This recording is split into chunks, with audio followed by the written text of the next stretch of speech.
Hello all, welcome to this channel.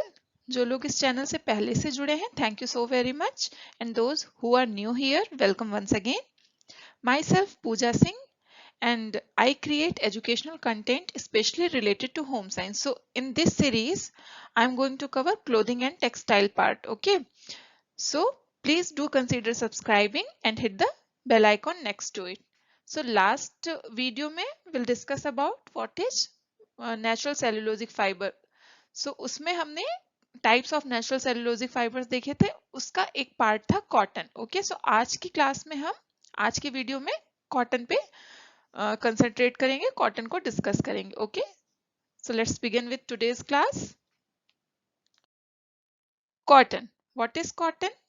सो पहले हम देख लेते हैं कॉटन, जो वर्ड है कॉटन वो कहाँ से आया है। तो the word cotton is derived from the Arabic word Coulter और क्यूटन, okay, which means a plant found in conquered land. So क्यूटन और क्यूटन से हमें कॉटन मिला है, उसका इम्प्रोवाइजेशन होते होते कॉटन बन गया। Okay, so cotton is fiber that grows from the surrounding surface of seeds in the pods or balls of a bushy mallow plant. सो हमने लास्ट वीडियो में देखा था कि कॉटन जो होता है वो सीड प्लांट होता है, वो हमें सीड से मिलता है। तो यहाँ पे वो बताया गया है कि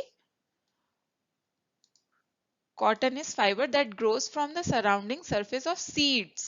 Okay, seeds in the pods or balls of a bushy mallow plant. So mallow plant के seeds से हमें cotton मिलता है. It is composed basically of substance called cellulose. फिर से देखिए, नेचुरल सेलुलोजिक फाइबर में कॉटन आता है जो कि सेलुलोज से बना होता है, इसीलिए वो नेचुरल सेलुलोजिक फाइबर्स में आता है।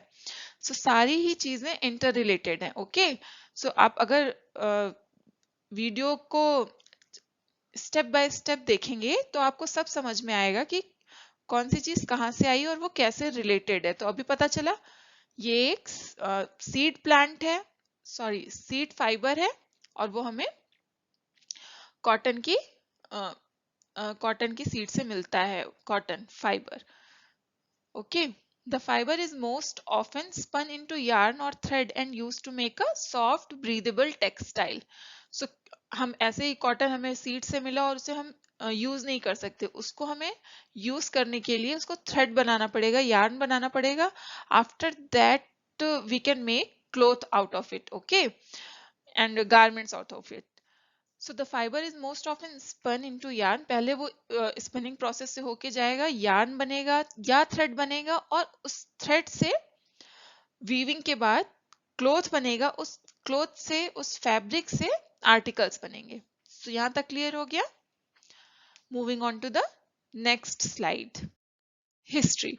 सो हम देख लेते हैं कि कॉटन की हिस्ट्री क्या है, कॉटन कहाँ से ओरिजिनेट हुआ और कैसे वो इनकॉर्पोरेट किया गया डे टू डे लाइफ में, हमारी डे टू डे लाइफ में। ओके, सो इसके लिए हम देखते हैं कि ये कहाँ से आया, कहाँ से इसका ओरिजिनेशन हुआ। सो हिस्ट्री में बहुत ही ज्यादा कॉन्ट्रडिक्शन है, स्पेशली कॉटन की हिस्ट्री में सबकी अपनी अपनी धारणाएं हैं कि कॉटन वहां से आया। सो हम स्टार्ट करते हैं। So, in the Indus River Valley in Pakistan, cotton was being grown, spun and woven into cloth 3000 years BC.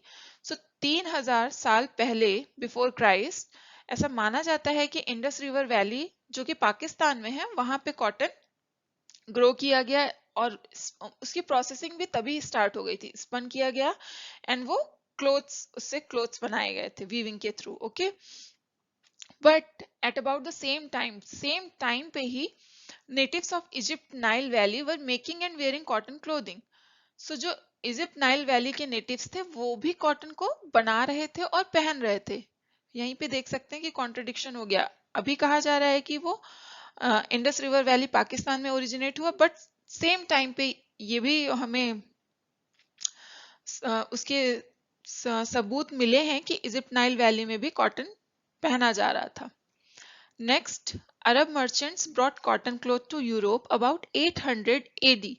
सो ये भी कहा जाता है कि 800 AD में अरब मर्चेंट्स कॉटन को यूरोप लेके आए थे। जब कोलंबस ने अमेरिका की खोज की थी इन 1492, he found cotton growing in the Bahama island. So Columbus ने ये देखा था कि 1492 में कॉटन ग्रो किया जा रहा था बहामा आइलैंड में, और बाय 1500 cotton was known generally throughout the world. So 1500 तक कॉटन को सब जान गए थे throughout the world. And cotton seeds are believed to have been planted in Florida in 1556 and in Virginia in 1607. So plantation, proper plantation ऐसा माना जाता है कि सबसे पहले फ्लोरिडा में स्टार्ट हुआ 1556 में एंड वर्जीनिया में 1607 में। सो यहाँ पे भी कॉन्ट्रडिक्शन है। And by 1616 colonists were growing cotton along the James River in Virginia. Okay.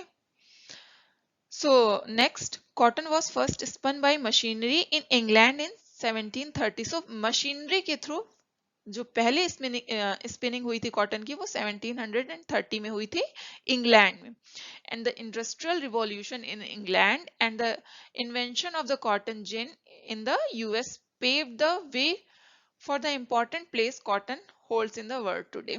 So उन्होंने मैकेनिकल इंडस्ट्री स्टार्ट की, मैकेनिकल स्पिनिंग स्टार्ट की, जिसकी वजह से कॉटन जो अभी वर्ल्ड वाइड फेमस हो गया है, इतना ज्यादा यूज हो रहा है, ये पॉसिबल हो पाया। So this is all about history of cotton. Moving on to the next slide. अब हम देखते हैं कि कॉटन का प्रिंसिपल क्या है, उसका chemical type, generic name, family और कॉमन नेम तो कॉटन है, ये हमने अभी तक तो जान ही लिया है। ओके, सो अभी तक हम कॉटन कॉटन बोल रहे हैं, इसका मतलब उसका कॉमन नेम कॉटन ही है। सो प्रिंसिपल ओरिजिन क्या है, ये ओरिजिनेटेड कहाँ से हुआ है? सो ये एक नेचुरल फाइबर है, बेसिकली ये एक नेचुरल सेल्यूलोजिक फाइबर है। सो इसका ओरिजिनेशन जो हुआ है वो नेचर से हुआ है, इसीलिए ये नेचुरल फाइबर है। General chemical type cellulose, cellulosic, and generic name seed hair, क्योंकि ये सीड से मिलता है, प्लांट की सीड से मिलता है, इसलिए इसका जेनेरिक नेम जो है सीड हेयर। सीड हेयर भी कह सकते हैं, कॉटन भी कह सकते हैं। अगर कॉमन नेम है तो कॉटन है, जेनेरिक नेम तो सीड हेयर। ओके, फैमिली क्या है? कॉटन की फैमिली मैलो फैमिली या गॉस्पियम फैमिली। अगर क्वेश्चन पूछा जाता है कि what is the family of cotton, so अगर गॉस्पियम है तो आप उस पर टिक करेंगे, मैलो है तो उस पर टिक करेंगे। ओके, सो ये दोनों ही फैमिली है कॉटन की, आप इसको याद कर लीजिए। कभी कभी नेम्स इंटरचेंज हो जाते हैं तो कंफ्यूजन हो सकता है, बट आप अपने माइंड को क्लियर रखिए कि gossypium and mallow both are the same and both are same use for cotton family. Okay, common name cotton.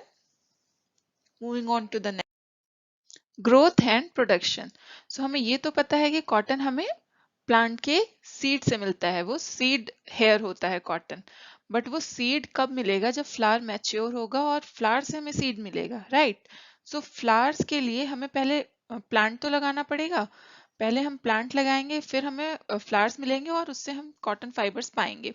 सो इन सारी प्रोसेस के लिए ये 7 स्टेजेस होती हैं। ओके, सो सबसे पहले क्या होता है? सबसे पहले हम लैंड प्रिपेयर करेंगे, preparation of land. So preparation of land के अंडर क्या आएगा? जब हम लैंड प्रिपेयर कर रहे हैं कॉटन के लिए, तो हमें चेक करना होगा कि जो टेम्परेचर है उस टाइम पे एटमॉस्फेयर का वो 25 डिग्री सेंटीग्रेड होगा, क्योंकि 25 डिग्री सेंटीग्रेड जो टेम्परेचर होता है that is ideal for cotton cultivation. Next हम देखेंगे कि रेनफॉल कितनी हुई है। सो जो एसेंशियल रेनफॉल होती है वो होती है 150 centimetre to 200 centimetre. Okay, next, irrigated cotton should be grown on a medium black to deep black soil having a pH range between 6 to 8. So soil का pH भी चेक करेंगे जो कि 6 to 8 के बीच में होना चाहिए। आफ्टर दैट जब लैंड प्रिपेयर हो गई, फिर हम प्लांटिंग करेंगे एंड प्लांटिंग के बाद कल्टीवेशन होगा, फिर maturing the boll, harvesting, ginning and last stage utilisation, जब वो हमें फाइनल यूटिलाइजेशन के लिए मिल जाएगा। So these are the stages for growth and production of cotton. So इस इमेज में आप देख सकते हैं जब कॉटन का प्लांट लगा दिया गया तो 10 डेज में उसकी रूट इतनी डेवलप हो गई एंड प्लांट थोड़ा सा ही डेवलप हुआ, एंड 15 डेज में रूट 36 इंचेस तक डेवलप हो जाती है और प्लांट जो होता है 14 इंचेस तक का हो जाता है। ओके, सो ये हम डिटेल में आगे की क्लासेस में देखेंगे। आज की क्लास के लिए इतना ही, हम नेक्स्ट क्लास में मिलते हैं। Till then Take care and thank you so very much. Thank you so much. Please do consider subscribing and hit the bell icon next to it. Thank you.